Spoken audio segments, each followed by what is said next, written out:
somebody else down the road, you know, is like, well, the rules of that story fuck with what I want to do. So I'm going to change it a little bit. I'm going to go back and change something in history. It's called retconning, of course. They're literally retconning the Marvel Cinematic Universe as we speak. And it, like, every time I watch something, I'm like, oh my god. Like Avengers Endgame, the big battle at the end, you're like, that looks like a fucking comic book splash page.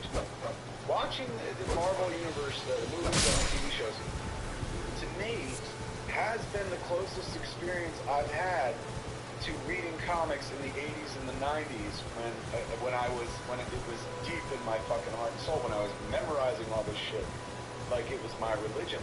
Because even the trope of retconning, they're bringing into their work. So they're like, look, we've said this, that she's this, and she was there when the bomb went off, and they waited for it to go off, the start bomb. Now all of a sudden they're telling us, like, Wanda used the probability X and saved their lives. This retconning thrills me. Not because it's like the old stories suck, just because it is so much a part of the comic book history and reading experience that they're not only giving us the highlights, the best of stories, mishmashes, combos of great tales that we've always read. They're not just showing us our modern day mythological gods, you know, who they may get in possibly good shape so they can look like the fucking characters on the page. They're not only playing the emotional beats and the character traits that make us love these Marvel Cinematic Universe stars. Thinking about Captain America, the young Steve Rogers before he becomes Cap, diving on the grenade, you know, trying to save everybody. Moments like that come straight out of comics and make you feel like, yes, it's very much comic. Like what they're doing now, where they're like, you know what, we're going to add to this. Even though you know the story so far, we're going to add to it. And it's suddenly going to make shit better. I saw Age of Ultron trending on Twitter, and I know why, because after we watched that episode, like, I got my wife to watch Age of Ultron. I was like, well, in order to get that, I was like, that story, they told that in Age of Ultron, where the bomb hit, and for 2 days we waited for Tony Stark to kill us. So she was like, let's watch that. Same thing, like, this show is so good. It's making motherfuckers go back and rewatch old shit, and it's improving that old shit. Like, it's making it even better. So, retconning that's going on in that whole last episode, and in this whole series, in fact, that to me is like what's capturing my imagination right now, where I'm like, this is the coolest fucking experience, closest to reading comics as I've ever had in my entire life. They are nailing this shit. Absolutely fucking nailing. I don't mean just WandaVision. I mean the entire arc. We're living through fucking history again. It's no wonder I like this shit so much. There's like the line, you know, at one point, Agatha says to Wanda, like, you know, don't be scared. You already lived it once. You know, when she's going through the Hydra fucking memory. I've lived all this shit before. When they show White Vision, I'm like, West Coast Avengers. When they do this, I'm like, oh my god, that was from this story. It's like getting to live it all again, getting to reappreciate it, like, you know, on top of having appreciated it the first time. Hopefully it's coming across eloquently. But my god, they are somehow duplicating the comic book reading process, at least for me. This is the closest experience I've had to enjoying some of these stories when I first enjoyed them in my teens and 20s. And for that, I would take this off, but I'm not going to. I take my fucking movies cap off to it. The one issue that I have with is what retcon means. Retcon for me was always retroactive continuity. You are changing what happened before to suit what you're doing now. But it feels a bit like these are less retcons and more added context. Right? Once you have that scene with her and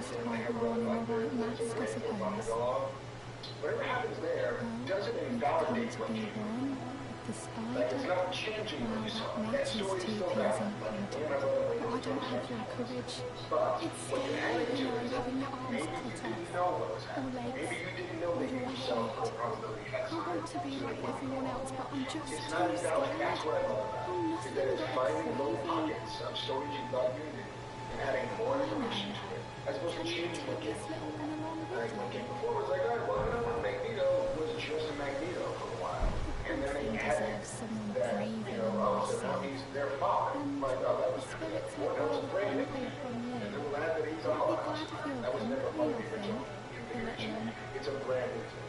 Like, It I was a pleasure to love see being you. able, Oh, well, they're can you taking the pass on a opportunity message for me? to dig into the If stories you that see we're the little incredibly familiar chrysalids with in as Stormvale fans Castle, and find new tell them spins I on love those them. stories, new pockets of information And that, that change the despite context of our what we thought was craven happening. heart, And I love that this show I'm is sure kind of I'll be retconning joining their itself club as it soon goes. enough. Like the last episode I'm finally ended getting the hang with of this Attack of whole the All healing Along. thing, you know. And this episode's like, you know, it's actually Wanda all along. It was a It pleasure wasn't to see Agatha all you. along. Wanda's Oh, been doing it all. tell them I love that I'm You finally know, and so getting that. what is Agatha's motivation? And it seems that that's previously on. Motivation is to find out how to replicate this magic. She wants a secret to it. She wants this power. And what she's learning is that she can't have it because Wanda is something special. Apparently it was in a, you know, moving incarnation of the Scarlet Witch. You know, and so it's now, whatever I do to your kids, I can't get this power. Whatever I've done to try and figure out the secret is not going to be able to. And now I might be in fucking trouble because I'm monkeying with this woman's happiness. And She also, I feel like, indicated that, you know, because she was like, you know, because she's like, my children, she's like, yes, your children and vision, all of this, you know, is chaos magic. They finally said the words out loud, chaos magic, right before she called it the Scarlet Witch. Do you think the implication is that, like, will the boys go on? We know Vision will. Will the boys continue to exist, or are they as well? We know in the comics they become Young Avengers and stuff, but, you know, they're not following that storyline, to the letter. So it could be that, like, you know, what sends her off the edge, other than everything we've just gone through, is if those kids aren't fucking real as well. Because they got one more episode to send her to Doctor Strange and the Multiverse of Madness.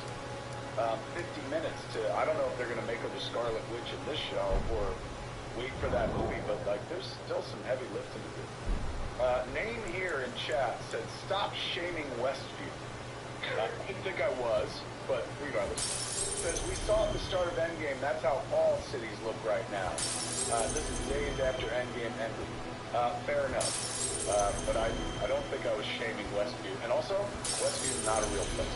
You can't shame a place that doesn't fucking exist. I think that and clearly it passes in his prologue that Kevin Feige has already played a long game, that for Wanda's ability to those kids on God is different for those kids actually being on. And like if you ever want to spin off between Young Avengers and then those kids can be part of that co-production. But it's probably important that one of them are dead or vanished or whatever that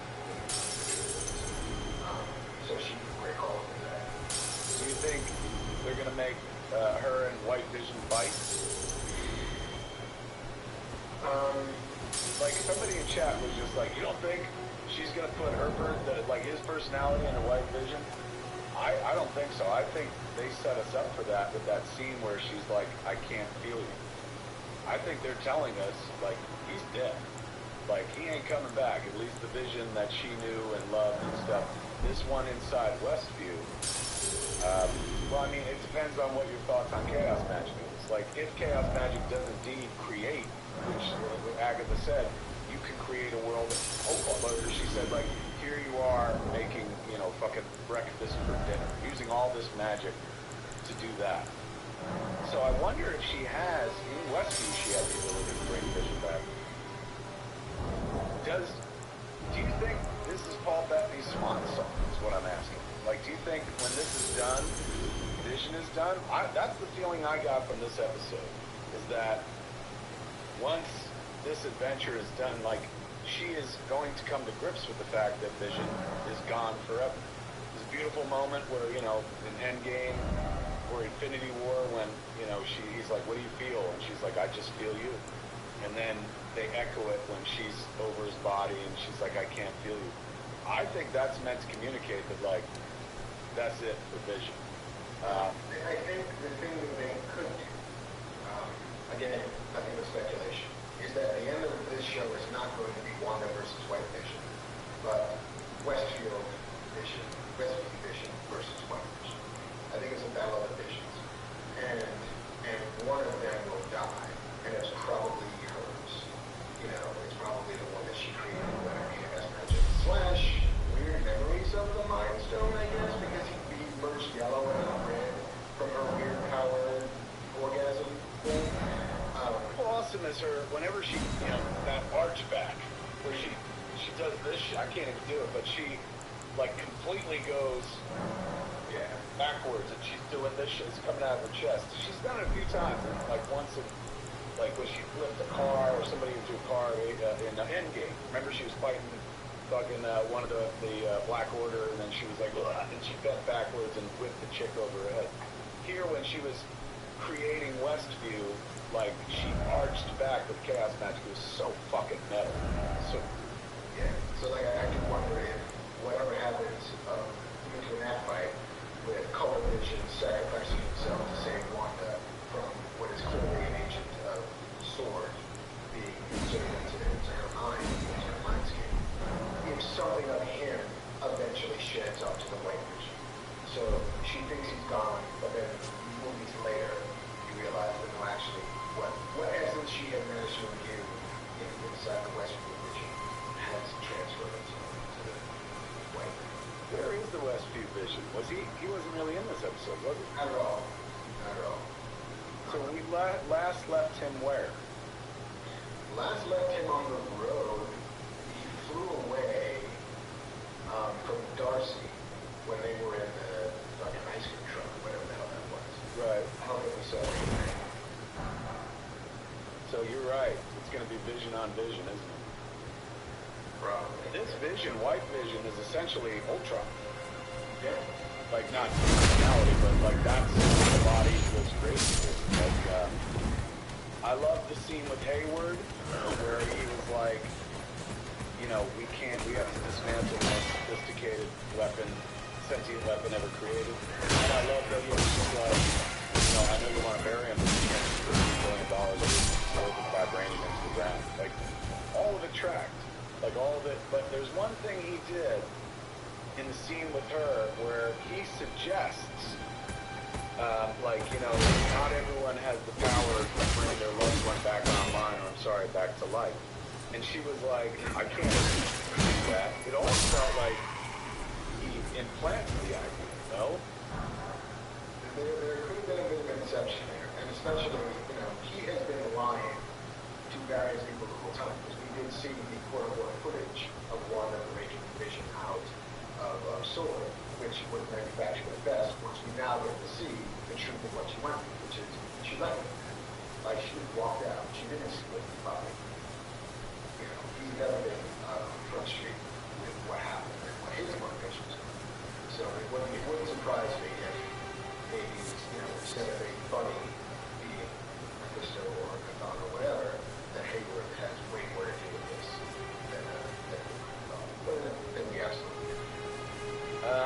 Such a nice piece of writing too, that, like, the drone missile, or the drone itself, like, comes back into play, that they use that magic to fucking reanimate, or what they call it, like, we just needed the source, like, bring the White Vision on us. Which remember the cover of West Coast Avengers that had fucking, couldn't believe it when they cut it out. I'm like, no, like, this is incredible. It's like watching my childhood come to life. Yeah, I'm so appreciative of these fuckers, man, because, like, I loved this shit when I was a kid. But, you know, I'm not going back to reread that stuff. I read it. This is a way to kind of go back through it again, you know, and have it represented in this insanely entertaining way. you know, which I love comic books, don't get me wrong, but like throw in a score, throw in a performance, throw in like twists and turns of a script, like, you know, it's, if I was going to redo this material, I'm happy this is the way I'm doing it. I love this show so much. I'm going to hate to see it end. I don't think there's going to be a season 2, do you?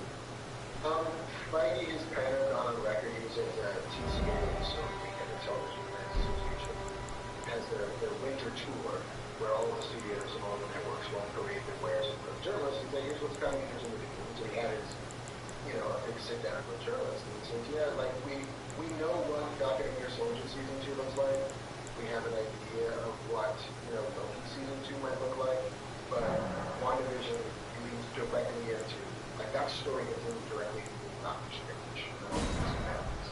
So we don't know if there's a season 2 of WandaVision, but by the sound of it, probably not. Because I think that this particular configuration of characters and location will spend itself out by the time we're done with this. Let's go back over the greatest hits. So we get to meet, we get to see the origin story for Agatha Harkness, which was great. Then it's still trapped in the basement. We realize, Agatha tells us that it's the rune spells that's keeping Wanda trapped and she can't use her magic. Agatha knows everything about witchcraft. She refers to Wanda as a baby witch at one point when she does the flashback, or takes her into her past in Sokovia. And she says, like, you know, what I see as a baby witch is going to deal with years of therapy, but not all this. We got to keep going. So they Scrooge it through the rest of, you know, big moments in Wanda's life. So we get to see Sokovia. We get to see that scene that was described in Age of Ultron by her and Pietro play out. Beautiful family scene that's incredibly recognizable, at least to me. Like, you know, that was my family. We weren't even speaking Sokovian, but that was my family growing up. We gathered around the TV and fucking ate food, and everybody does that. That's fucking America, man. That's probably the world. Like, I always say it's America because I just grew up here, but they got TV everywhere, Mark. Last I heard. So I bet you that's incredibly universal as people watch this. They're like, oh, it's not just like my wife. She wasn't raised in this shit. She don't read the comics, or she didn't like read them when she was a kid or something like that. But she's watching the show. She gets emotionally invested because the human element, man. You know, the best superhuman stories, they have the super because that's impressive, but it's always the human element that's the most relatable. We can't relate to a super strength flying ship. We can't relate to emotional material. And watching it work on somebody that like necessarily shouldn't work on it, somebody who wasn't raised in this shit or deep in the genre, it makes me feel like they're dealing with this incredibly universal theme that, you know, and it's ironic because it's meta as fuck because we're watching it on TV. But they're using this TV show to make a small statement about how important fucking TV has been to us forever. Like, you know, at least that's, I don't think that's the message of the show, but that's one of the nice little byproducts of that.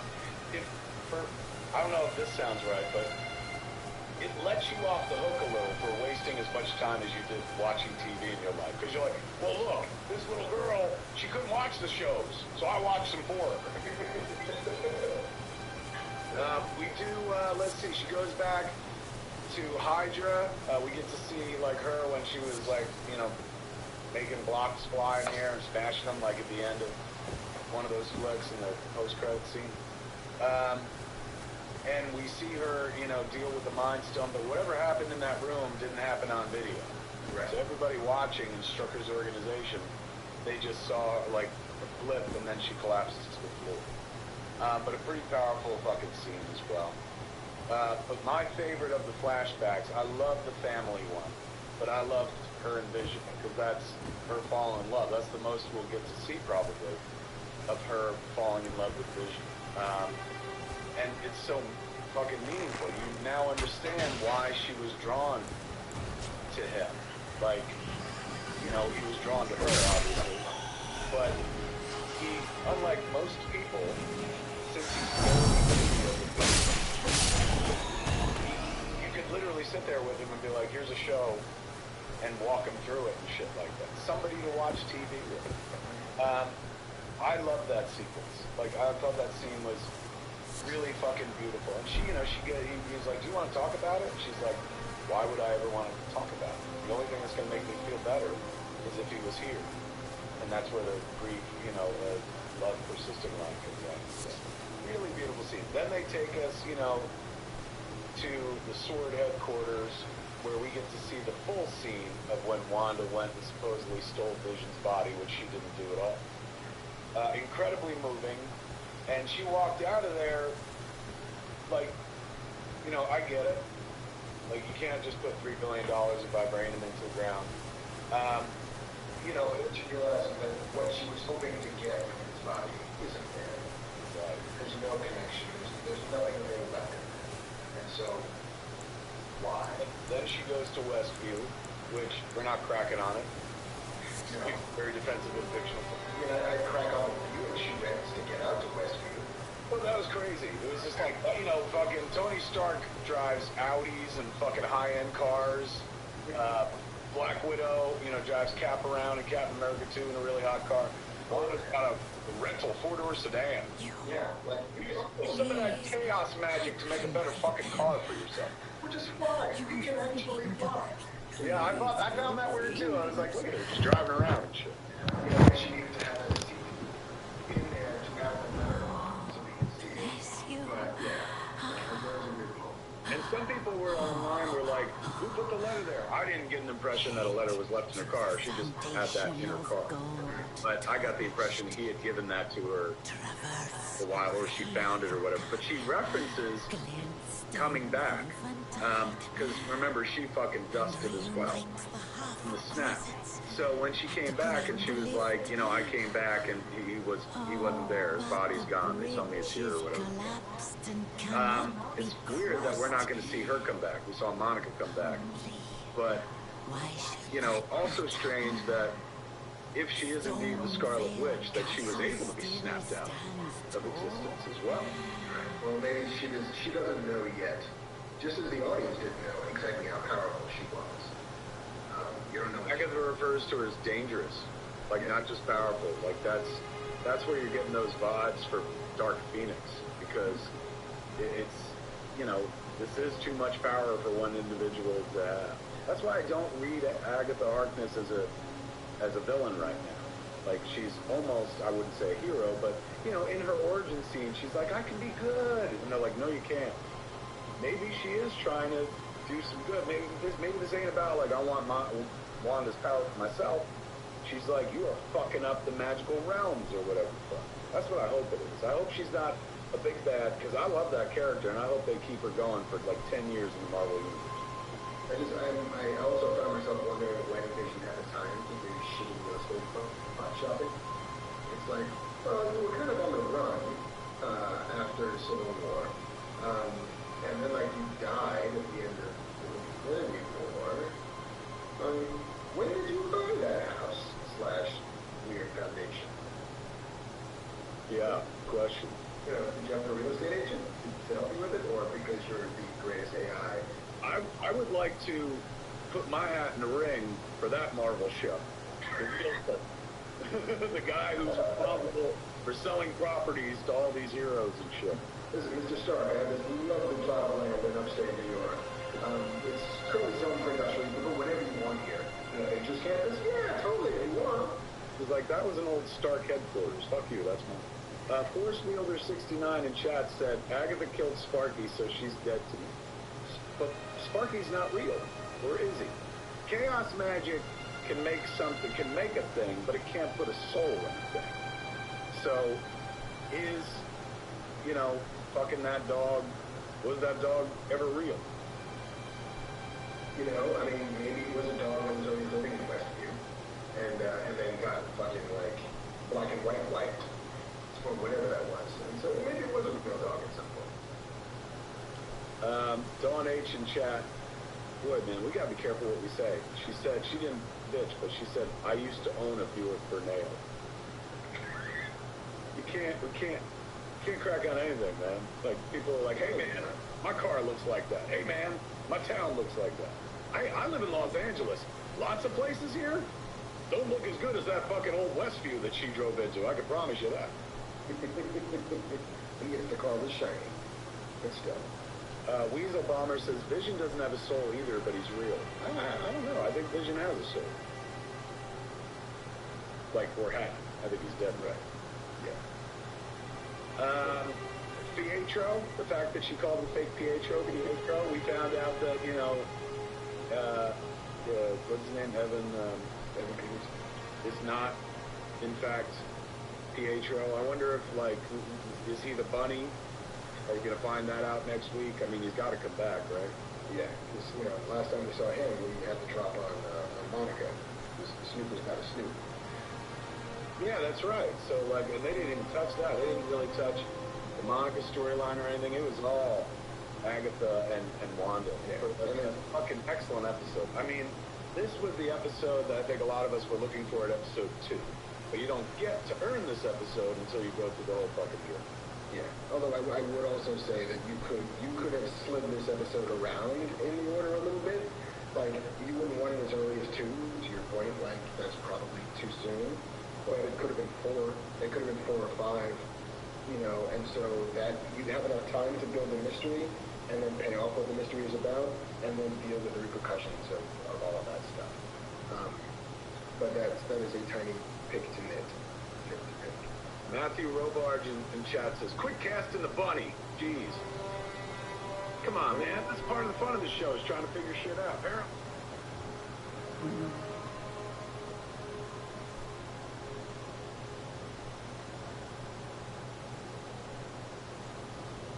You had some mentors who knew how to get that done. This is my take on it, and you know, I'm sure Matt's not going to blow his own horn, but my experience in the world of television, very...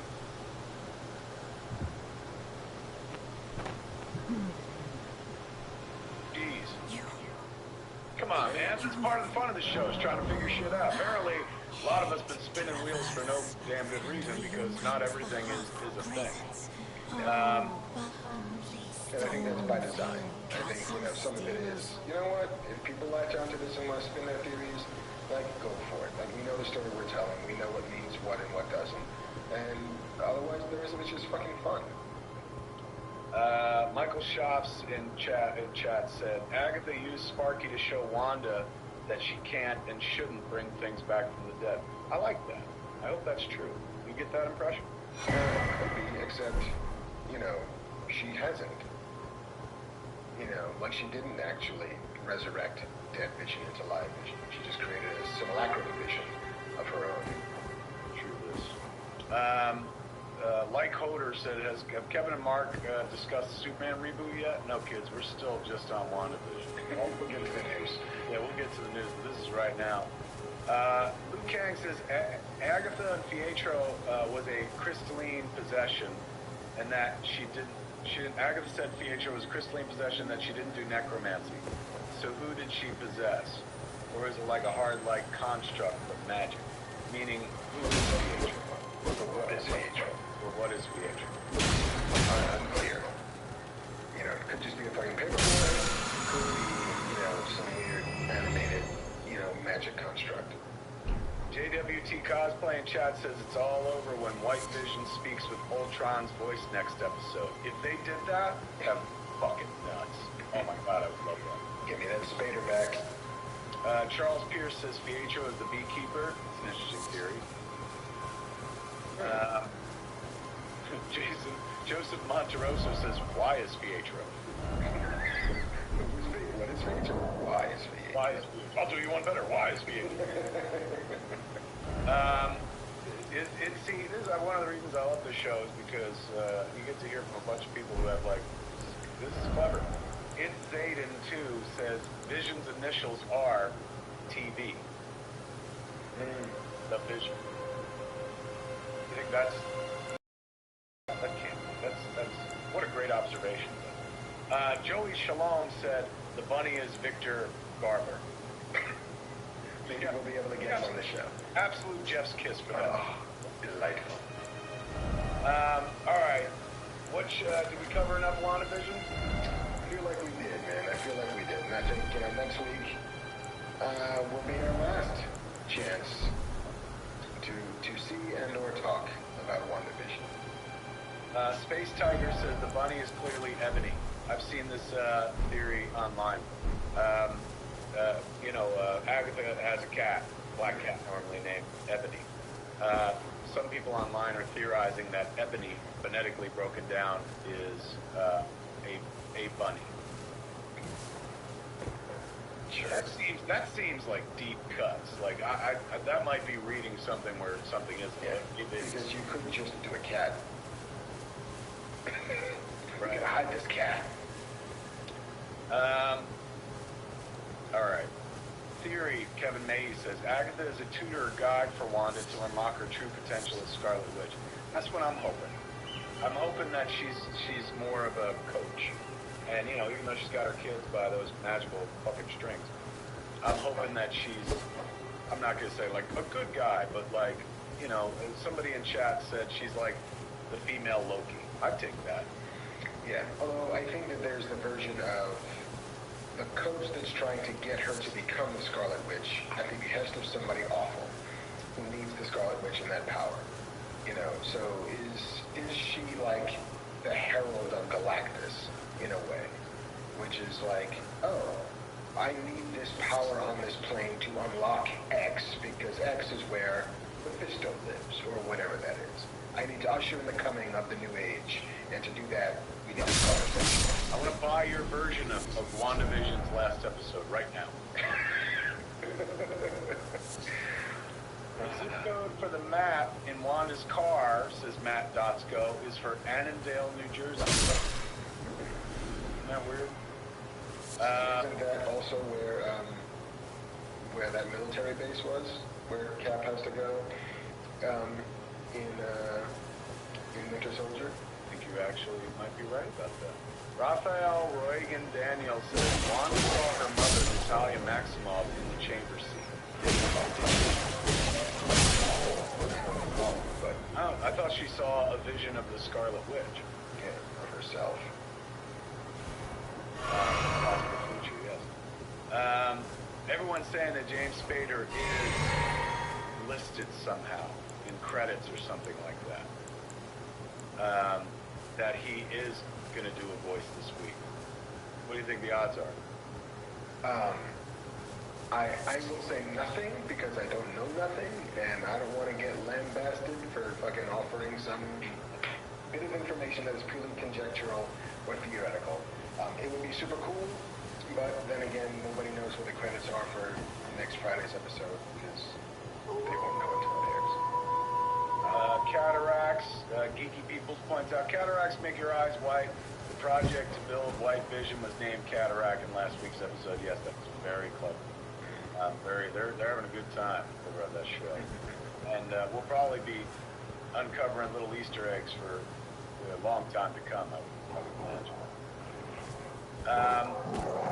Man, I think I'll work my whole life, and I'll never make something as good as this.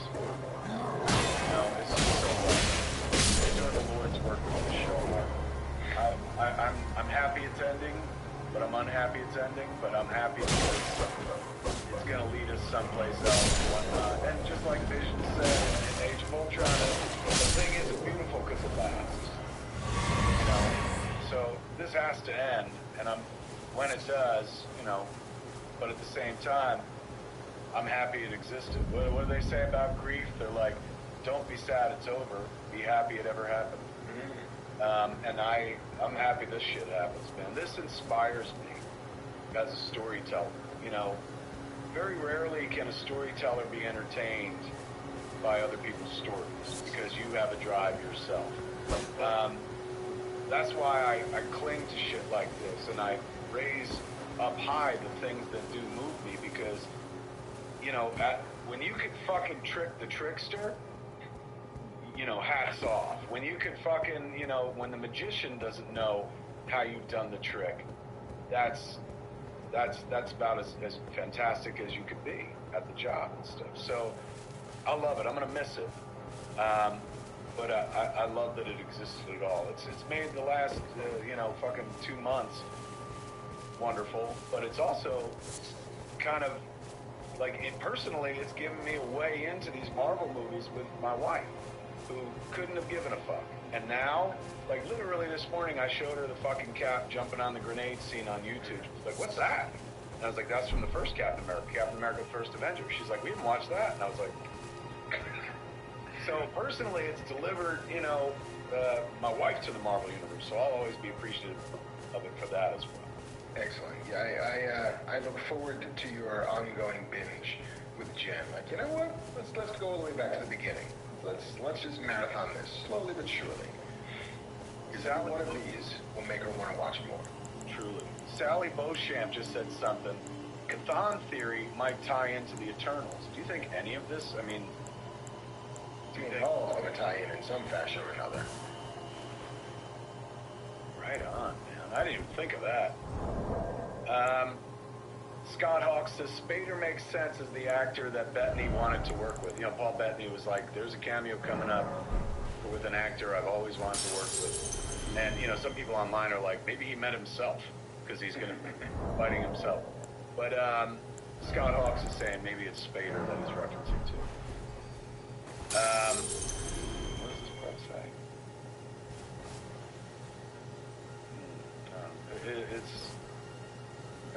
I'm getting. Everyone's got great theories, kids. I'm looking at your chat comments, and they're so fucking good. Like that's how good this show is. It inspires great conversation, just like Mark was talking about, you know, with Sapiens at the beginning. It fires people's imaginations. You know, it's not. Even the detective work that we keep doing. Like the guy was like, stop trying to cast the bunny and shit. We can't help it. That's how engaging this fucker is.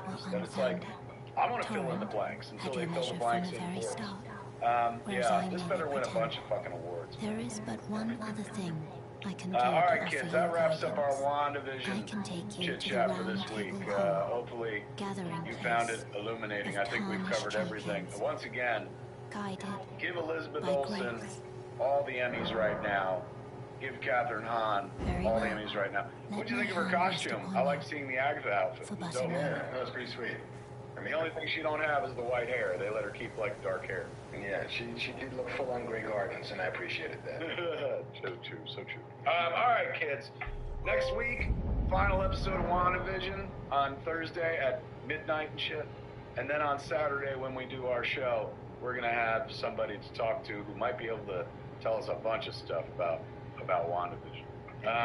But for now, we're done with WandaVision.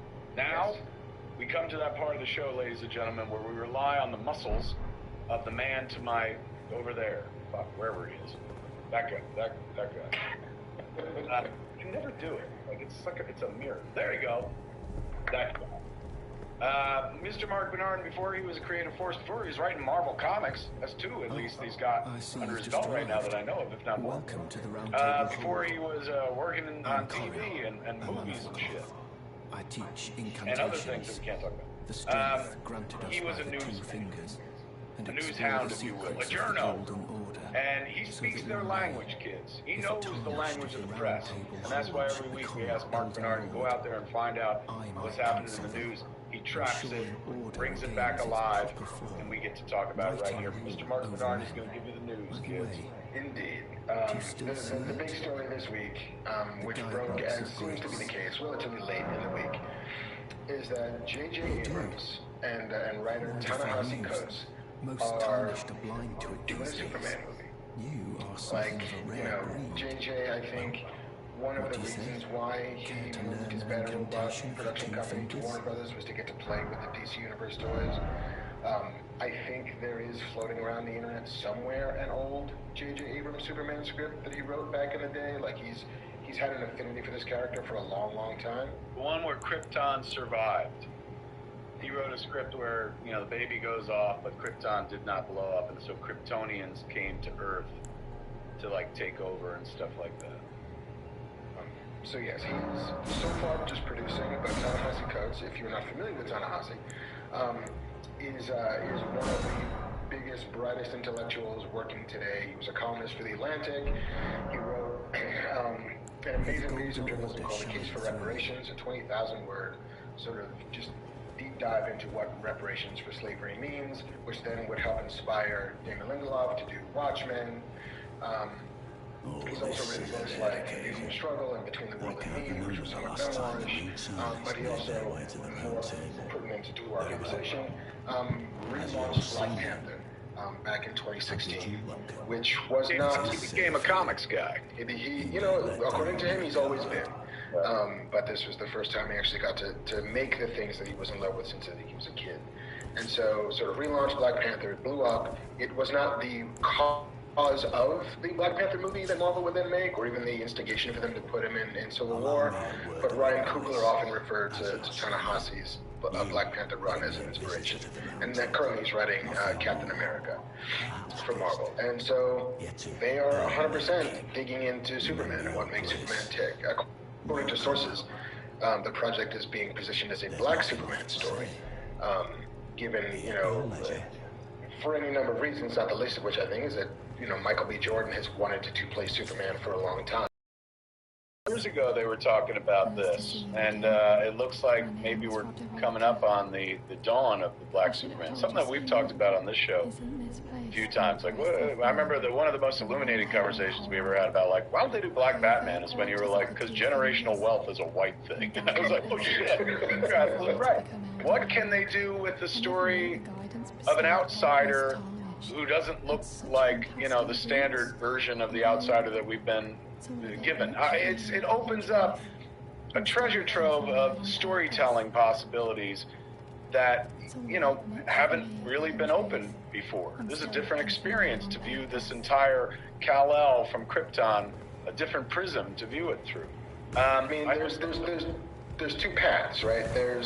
We're going to do Kal-El. We're going to do the traditional, like, he will land in Kansas or someplace thereabouts. He will be Clark Kent, but he will be, he will have dark skin, which Krypton, as we've seen from media in the last 30 or 40 years, is not a completely homogeneous, ecosystem. There are Black Kryptonians, white Kryptonians. I'm sure there are, other hues on the chromatic scale of Kryptonians. So yes, there's nothing to say that this person has to be, if he's going to be Clark Kent, has to be white.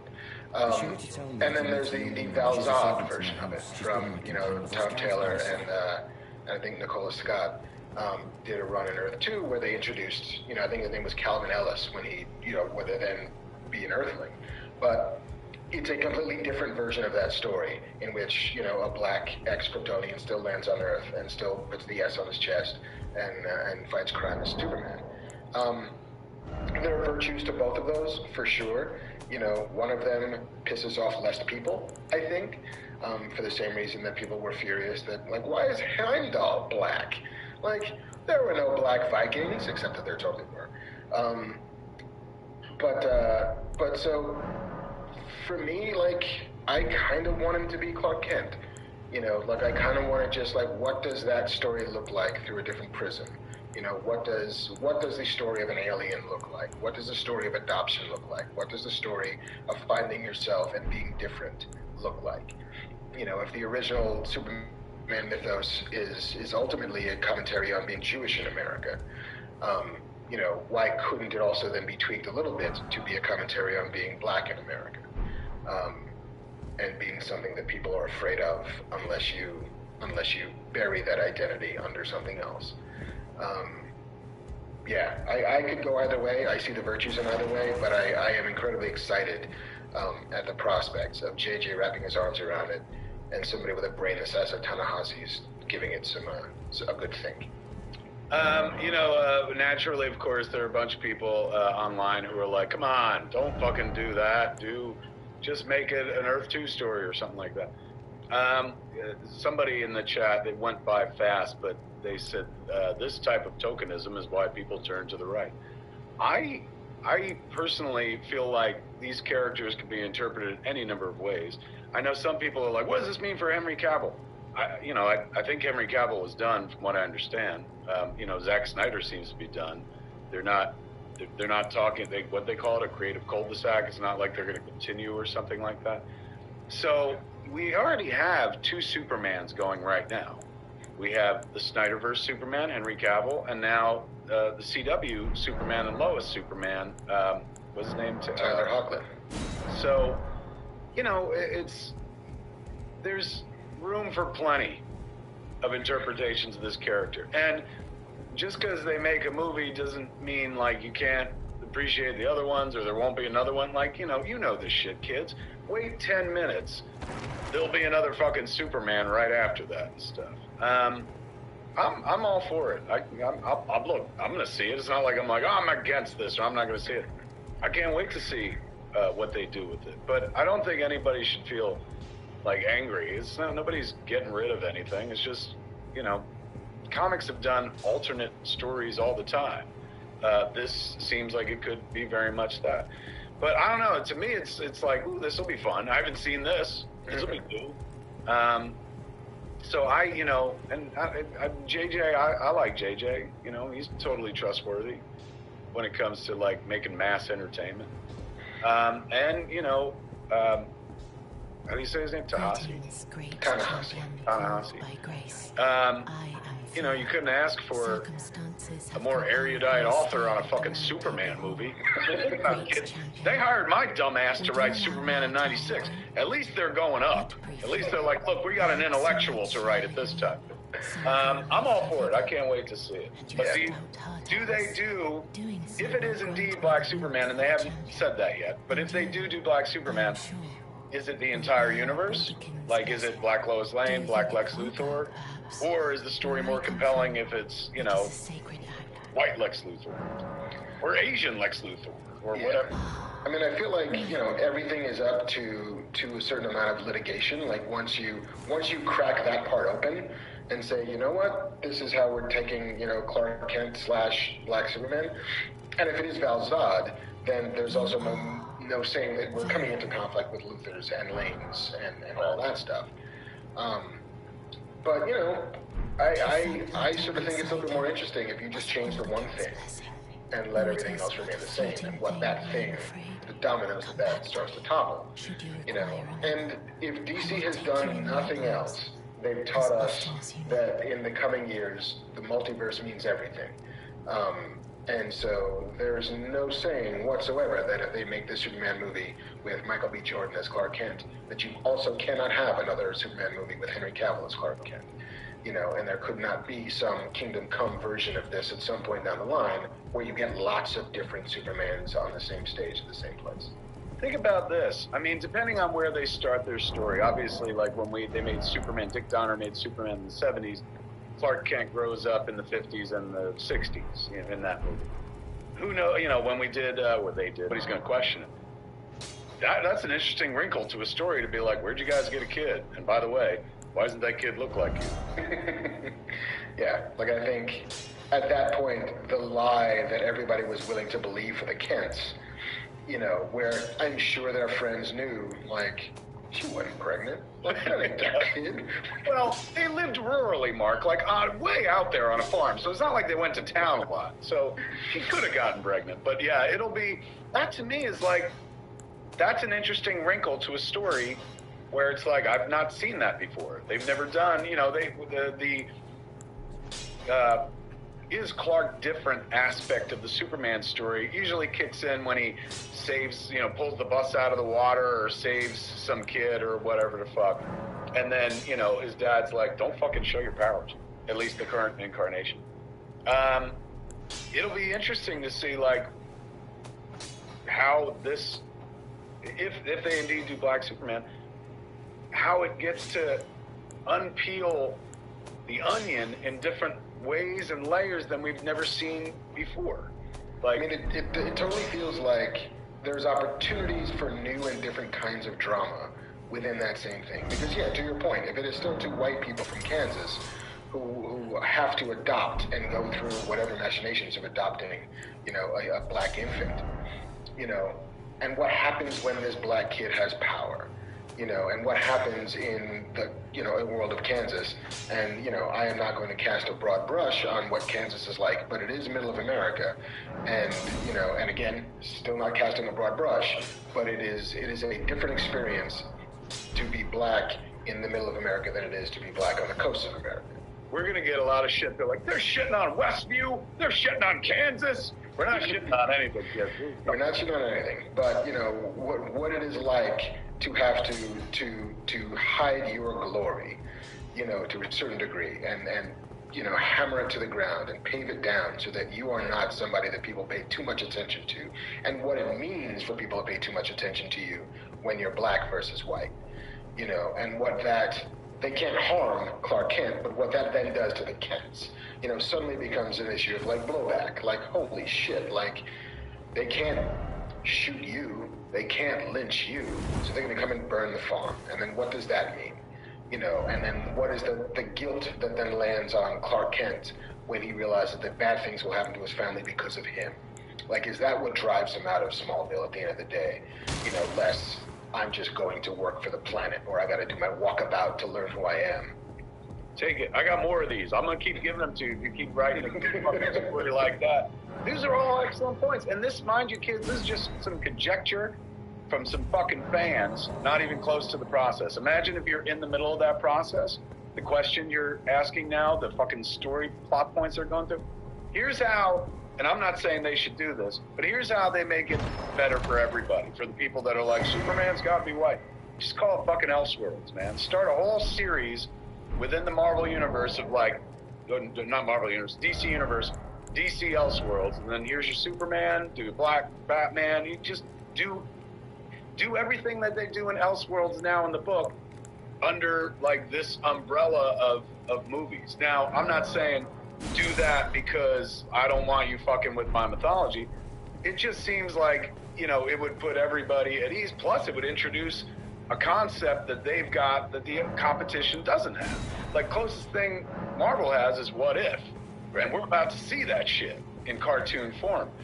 If DC or Warner Brothers was like, we're gonna do a whole series of movies that are just Elseworlds under that brand name and shit, that's a whole new kettle of fish, man. More money to be made there. And it sounds like they're heading in a direction similar in as much as, The Flash is all about the multiverse. And if we've got Michael Keaton Batman mixing with Ezra Miller Flash, clearly they're doing some adventurous things. But there's a case to be made for just doing a whole series of Elseworlds movies and embracing something they created years ago in order to not upset fan bases when they were like, we want to tell a different version of this story.